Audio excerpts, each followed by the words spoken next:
Hi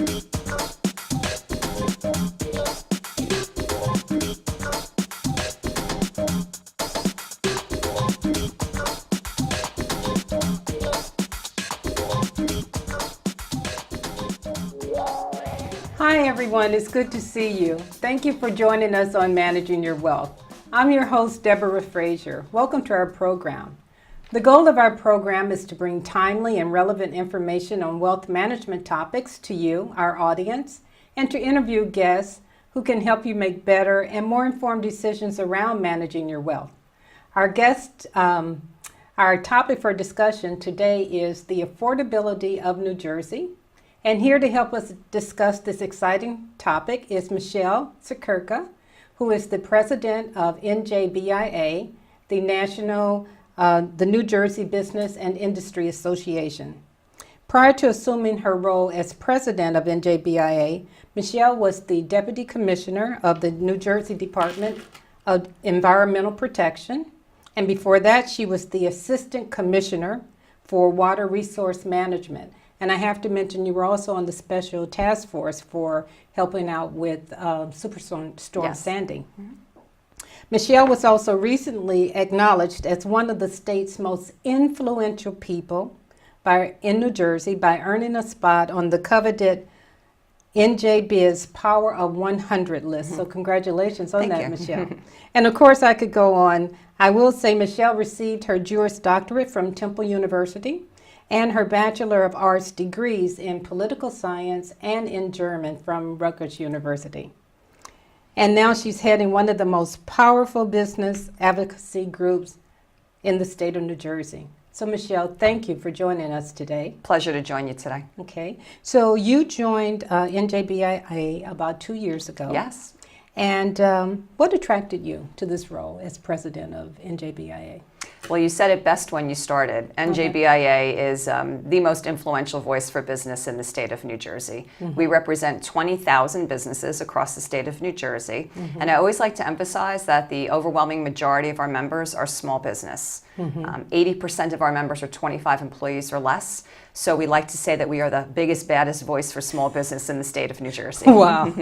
Okay. And so about how many employees do you think that would be? Over 1 million. Actually a little over 1.1 million. Yes. That's great. Yes. And we always say it's 1.1 million jobs that we are impacting and affecting and trying to influence every day. And we know jobs is what drives an economy. Mm-hmm.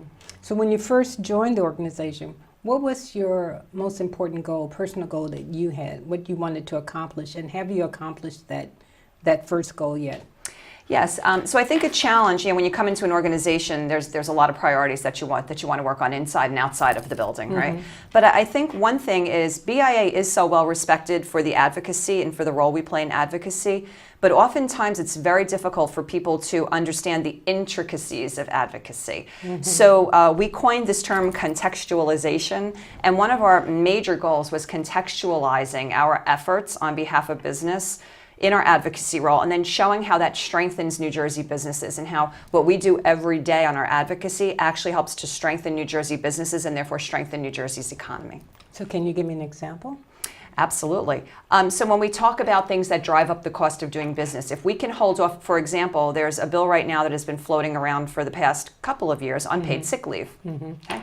When we can hold up a bill like paid sick leave means that businesses are going to have to expend new money and resources in order to get in the box that government wants them in order to run that type of a program.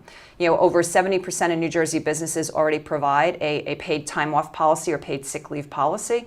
But now they'd have to redo all their paperwork and it would cost them money. And at the same time, it impinges on their relationship with their employee. A company knows their workforce best. Right. And so how they operate a paid time off program is very personal to that company. I always like the example, think about the pizzeria, the 1,000-employee call center, the biggest utility in the state of New Jersey. There's no way their policy should be the same. So when we step back and people go, oh, well, paid sick leave, yeah, I know that's, but when we talk about the dollars and cents behind that, when we hold off a bill like that and then we explain, when we have relief on a program like that, when you're not saddled with that, mm-hmm. that's why BIA is for a business like yours. Mm-hmm. Great explanation.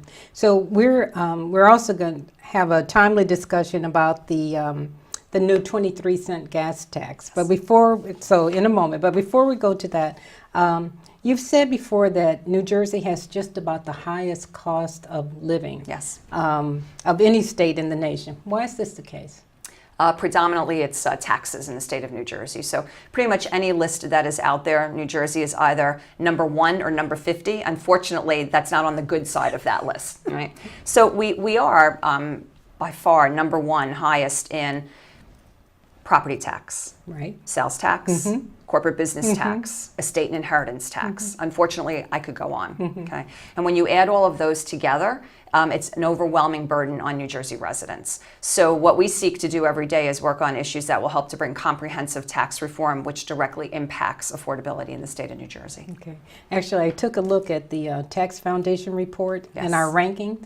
We're 50th in property taxes, 48th in individual income taxes, 45th in sales taxes, 42nd in corporate taxes, and 25th in unemployment insurance taxes. Yes. That's a high cost of living. And actually, that 25th, that's a really good example because we've moved positively on that list because of reform that was conducted during this administration just 2 years ago. Great. So it shows that when you have comprehensive reform, you can make a difference. What's sad, though, is when you combine all of those taxes together and you compare us across the country, we are dead last. And the result of that is that we have a net outflow of adjusted gross income relative to gross domestic products. That's not Right. good for us. Right. And you being a wealth manager, you understand that. So, and I know we'll talk a little bit Yeah, we're going about to talk migration. about that. Yeah. Okay. So, well, you were just leading into it. What are some of the results of a lack of affordability for New Jersey individuals and for New Jersey businesses? Unfortunately, we see businesses and individuals leaving the state of New Jersey. So New Jersey conducted a study that we released earlier this year on outmigration, and we looked at the last decade. Actually, it was through 2013 because statistics lag, but from 2003 to 2013, New Jersey lost $18 billion in adjusted gross income. So now I have to emphasize adjusted gross income because that's net, $18 billion net. Right. So whoever left the state, regardless of the fact that maybe population-wise, the same amount of people might have come in behind them, that 18 billion net still left. Right. And that's problematic. And 3 billion alone in 2013. Right. And it probably left, and those coming in don't have the same earning power as Exactly. those, because those that are leaving, I have quite a few clients, same thing. Those that are leaving are high net worth individuals. Well, they tend to be, and sometimes high net worth, other times just people who have come into their own professionally, leaving with the the affluence that they accumulated, whether it's modest or a lot, but they're at a point in their career where they've maxed on their career, so they have their highest earning capacity. They're leaving with their highest earning capacity, which also means their highest spending power. Right. And when they leave, they take not just the jobs Right. and the income that we can't tax from an income tax perspective, right? They may be selling their house, so we may have the property tax. Someone else may move in, okay? We would hope. We do have a high foreclosure rate in New Jersey, the highest. But they also take that spending power. So think about, you're at the peak of your career. Now's the time that you look to do your more of your spending in life. You're not going to do it in New Jersey's economy. And so therefore, our shops and our Main Street don't benefit from that. The last thing they take with them that's so significant is their philanthropy. Right. And when they leave and they take that philanthropy, it's our nonprofits that suffer for that. I know we interviewed Connie Mercer Yes. a couple of weeks ago. In fact, her show is on this morning. We showed this show on Monday evenings at 6:30 p.m. and on Wednesday mornings at 9 a.m. And Connie was just on, and of course that's one of the points she brought out that was most important to her group. And nonprofits talk to us, or we talk to nonprofits, and many nonprofits are our members as well. They are small business. And we hear from them the challenges that they experience. And especially at a time where their grant money from government is down, Right. and where corporate philanthropy, while very strong in the state of New Jersey corporations are very giving. They're very giving. We should be very proud of that. But there are more strings attached to those dollars. So, and those strings are always, we want it in program. Okay, you need the operations to run the program. So our nonprofits are significantly challenged, and especially at a time when we probably need them the most, given affordability in the state of New Jersey. Right, right. Let's talk a little about the estate and inheritance Yes. tax. So Tell me about the new legislation that's being passed right now regarding the gasoline tax and how it impacts other areas, the Transportation Trust Fund and other areas in our economy. Well, there was just some monumental comprehensive legislation that was passed in a bipartisan manner by the legislature. And by the time this show airs, the governor will have signed it. But as we sit here today, we're waiting for his signature. But it's monumental in that it truly is the beginning of comprehensive tax reform. So what do I mean by that? Okay. In New Jersey, we knew that a gas tax was inevitable. I hate to say it, but I am a practical person. Okay. A gas tax was inevitable. Right. We've been enjoying it while it hasn't happened, but it was inevitable. No. And as we sit here today, we are being made to pay for the sins of the past, which was bad, negligent policymaking that didn't mine our assets, in particular our transportation assets. So we went from a powerhouse of highways and infrastructure in the state of New Jersey to taking advantage of that and not funding it properly for decades. Again, bipartisan. Both sides are guilty for this. Okay. So today, there is no doubt that a gas tax was upon us, and we knew it was going to be a high gas tax. NJBIA does not advocate for an increase in taxes because what are we talking about? Affordability. So on its face, 23 cents absolutely is not the type of thing you talk about when you want affordability. However, knowing that gas tax was inevitable, we immediately got to work to make sure that there was comprehensive reform that was part of the package to help level the playing field and candidly shift our priorities in the state. So what did we get in return? We got the total elimination of the estate tax by January 1st of 2018.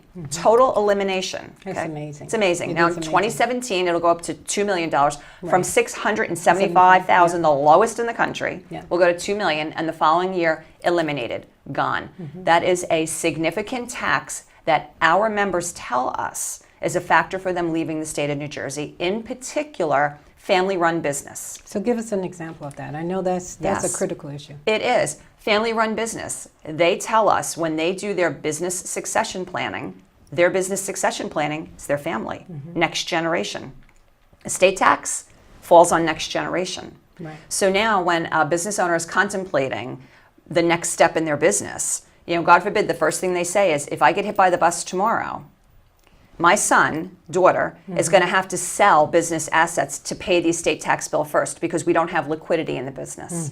This happens all the time. We hear the horror stories. I hear the horror stories, okay, particularly for small business. All right, so now they're relieved of that. And that's also, that's also a small business owner's retirement plan. Correct. Very often, their business. Correct. So if it doesn't work out there, then they have forgone so much about their legacy planning that's important to people that they want, to pass on to their family. You are absolutely right. And so what people do, or what they have done, and what our survey tells us, what our research tells us, is that they have left the state of New Jersey so as not to die here. Sounds pretty sad, okay? Live, don't die in New Jersey. But this is true. And when you follow where they go, okay, number 1 and number 2 out-migration state, Pennsylvania and New York. Florida's number 3. We can never compete with Florida. Never. They got sunshine year-round, and the taxes are so low, we could never do that in New Jersey. But shame on us if we can't compete with our borders, and that's the first place our residents go. Now, with the elimination of state tax, we are competitive with New York and Pennsylvania.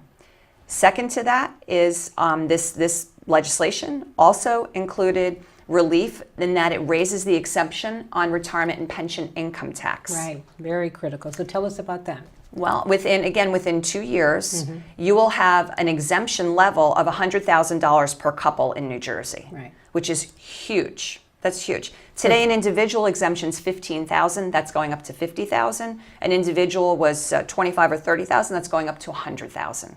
Okay. What we're going to do again is we're going to keep residents here because Pennsylvania and New York, the first places they go to, the taxes there were much more favorable to retirees. Now New Jersey is attractive to a retiree. So explain to our viewers, what are some of the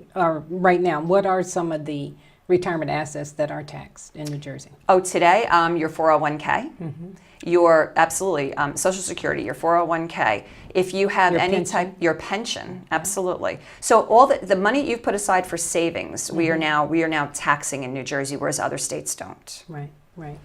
And the retirement income, the pension, all of those employer-sponsored plans, you think that you've saved now. It has grown tax deferred, but your pension, you would think that now you're going to have that income coming to you, but really you aren't. You're going to give up a lot. And people often don't plan for the impact of taxes Correct. and inflation on their portfolios. It's something we discuss with them all the time. A great story. I have friends who just retired from education. One was a principal, one was a teacher. They started receiving their pension. And wow, were they surprised come tax time. Because all of a sudden there was this tax that they had never contemplated, and it was the tax on their pension. Wow. Yeah.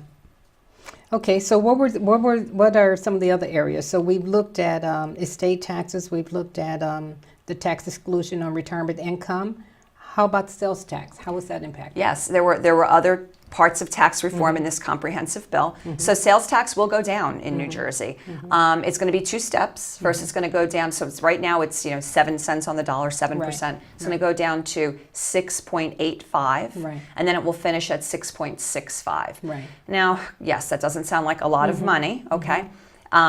And you do have to expend a lot in order to see benefit from that. But every little bit helps, doesn't it? Right. Every little bit helps to set off. Right. The other is for lower wage earners, an increase in the earned income tax credit. Right. The earned income tax credit is a significant tool Right. for lower wage earners. So that's going from 30% to 35%.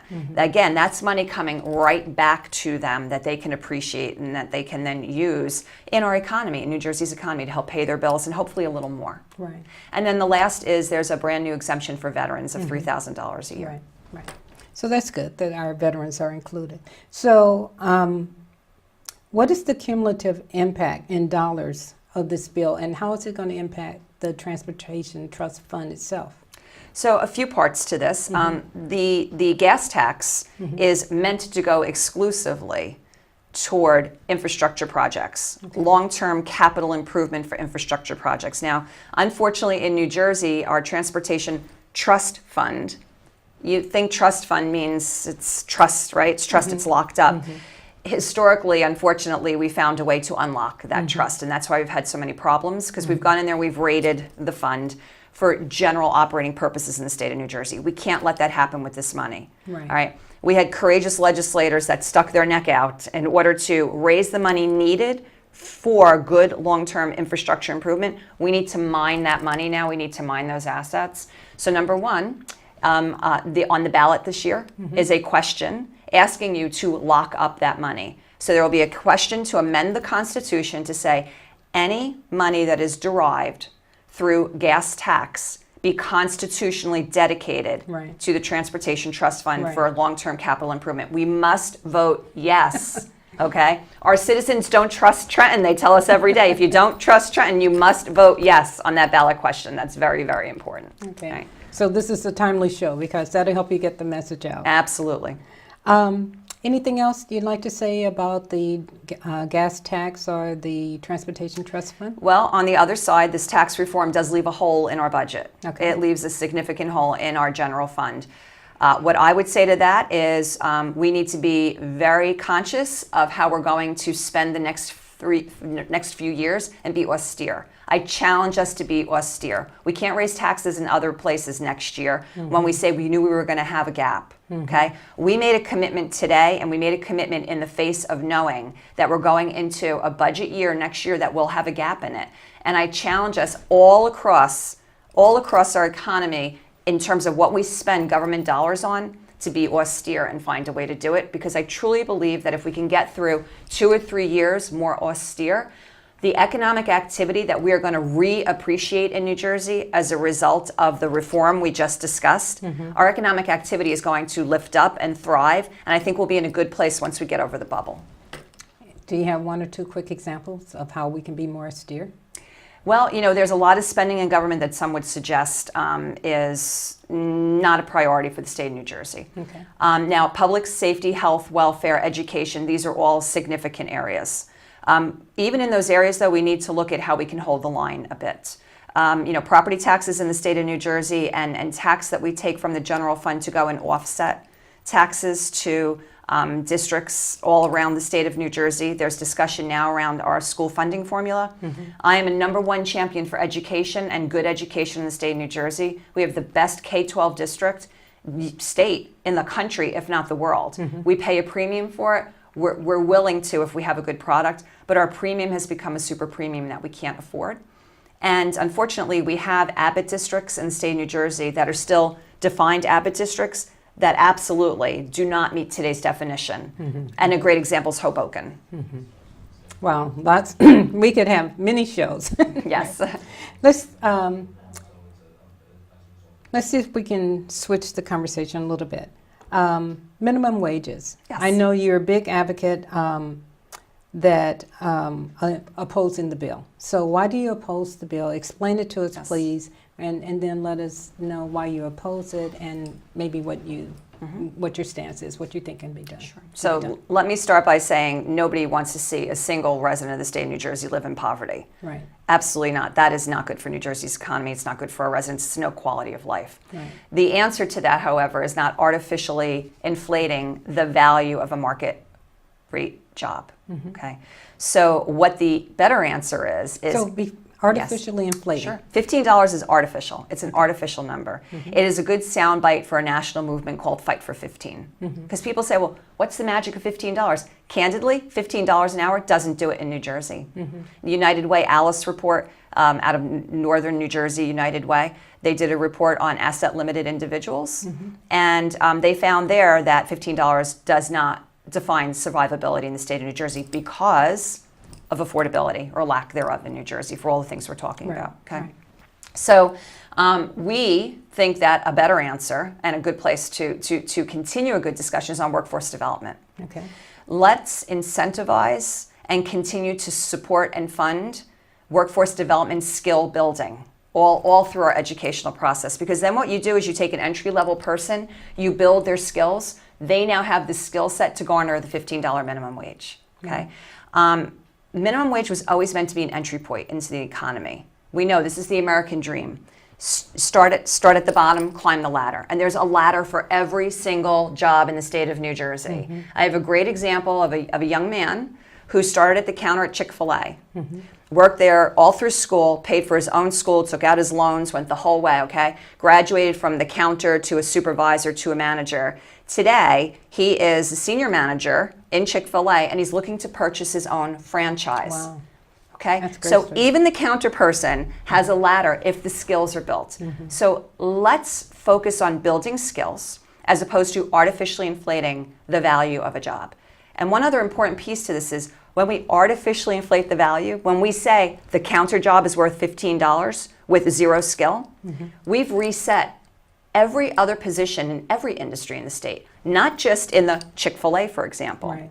Because now the paralegal in the law firm who's making $16.50, she's going to say, time out. The counter guy is making $15. Look at the skills I have built that got me to $16.50. I want a 79% increase in my salary as well. And she's right. She's absolutely right. The last piece of this is majority of New Jersey workers who earn less than $15 an hour are not at minimum wage. They are above $10 an hour, just close to $11 an hour, and many, many of those jobs come with benefits. Now, if we say to an employer, mandate $15 minimum wage across the board, you know what they tell us? Our members, again, they tell us, I don't make this up, they tell us, right? I'm going to have to either cut hours or I'm going to have to cut benefits. Yeah. That's cut not a win-win. employees. And cut employees, absolutely. So now the ones we're trying to help the most, the only ones who are going to benefit are the ones who keep the jobs and get more of the hours because there's going to be less jobs and less hours. Okay. A lot of work yet to be done. There's a lot of work, but you know what? It's a stimulating discussion. It's a very important issue. You know, the world doesn't stop at, well, now, you know, we're at 838 going up to 844, right? We need an honest discussion about that. Right. I agree. I absolutely agree. We need an honest discussion on that. But let's really look at the state of the case today. Let's look at who's paying what for what. Let's understand that New Jersey employers know what it takes to be competitive.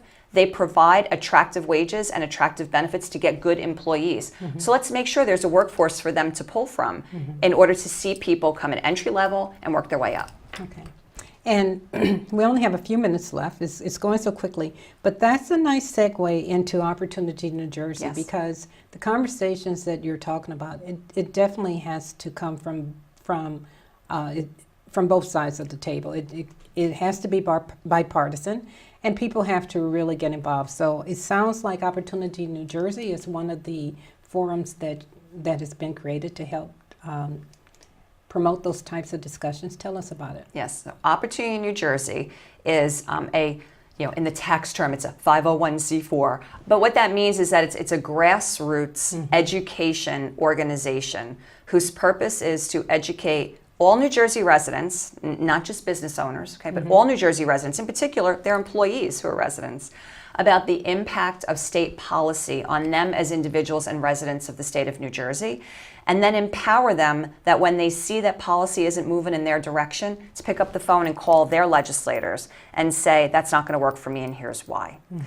The whole agenda is make New Jersey affordable. So Opportunity New Jersey is right now comprised of about 16 business organizations from across the entire state who represent over 3 million jobs. I'm fortunate to co-chair this initiative with Tom Bracken from the State Chamber of Commerce. Right. And we have a website, opportunitynj.org. I encourage your viewers to come visit, because on that website, we are educating on policy issues that we're talking about today. And we are standing up an agenda for affordability that we would like all the residents of the state of New Jersey to take time to learn about, to sign up for our newsletters, and to get on board with the cause. Okay, would you like to repeat your website to the audience, please, so they can have a time Absolutely. to jot it down? Absolutely. It's www.opportunitynj.org. Okay. Michele, tomorrow you're having a big event from NJBIA. Tell me about the event you're having at the Hyatt tomorrow. Yeah, for so small business we are owners. hosting our first annual Small Business Summit. And the reason why we're doing this is, again, when we ask our members, we ask our members what they need and what they want. How can BIA be relevant to them? And they talk about the types of issues that are so important to them. Access to capital, how do I run my business? Even things like, how do I get into social media as a way of marketing? So we've taken all the feedback that we've gotten from our small business members, and we've put together a summit where they can come in half a day, where they can come and they can hear experts talk about issues that can help them to strengthen their business, all in one place. And of course, combined with that is opportunities for networking and relationship building. Right. And how many people are you expecting tomorrow? Over 100 people. We have a great response to this. We have over 24 partners who are working with us on this. It should be a very uplifting day for a business owner. Biggest challenge for small business is taking the time to attend, and we know that. So we've tried to compress it all in a way that they can come, get a lot of really good stuff, and then we encourage them to go put some of those things in action. Okay. I can't believe it. Our time is up. Do you have one or two parting words you'd like to say? Thank you, of course, for having me join you today. You so and that we can continue to share important information about affordability in New Jersey. This is critical for all of us, critical for our businesses, but it's critical for our residents as well. Okay. Michele Siekerka? Thank you so for much. joining Thank us you. on Managing Your Wealth.